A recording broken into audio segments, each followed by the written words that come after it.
ফ্যাসিবাদের বিরুদ্ধে দীর্ঘ লড়াইয়ে যারা রাজপথে ছিল তাদেরকে আমরা আমাদের প্রতিনিধি বানাবো। এবং জুলাই বিপ্লব করে গত 1.5 বছরে যারা জনগণের পাশে ছিল, জনগণের ক্ষমতা জনগণের হাতে ফিরিয়ে দেওয়ার জন্য যারা রাজনীতি করেছে আমরা তাদেরকে বেছে নেব।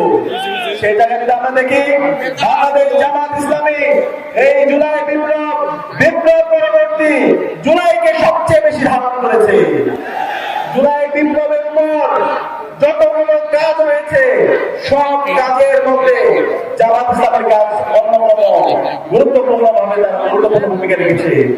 জামাত ইসলামের সম্মানিত আমির জামাত ডাক্তার শফিকুর রহমান সকল শহীদ পরিবারের কাছে গিয়েছে, শহীদ পরিবারের কথাগুলো শুনেছে।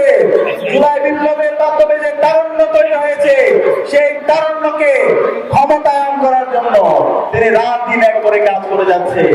এবং আপনাদের চট্টগ্রামের মাটি ও মানুষের নেতা ডক্টর সৈয়দ আব্দুল্লাহ মোহাম্মদ তাহের এই জুলাই বিপ্লব এবং 90-এর স্বৈরাচার বিরোধী আন্দোলন নেতৃত্ব দিয়েছে।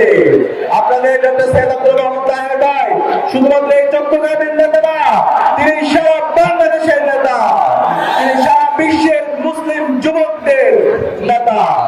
সে কারণে আগামী নির্বাচনে আমরা কি আমাদের নেতা ডক্টর সৈয়দ আব্দুল্লাহ মোহাম্মদ তাহেরকে ব্যাপক ব্যবধানে বিজয় করতে পারবো ইনশাআল্লাহ।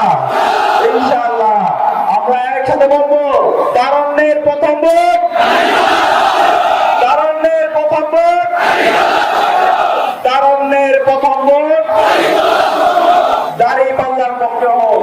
ইনকিলাব জিন্দাবাদ।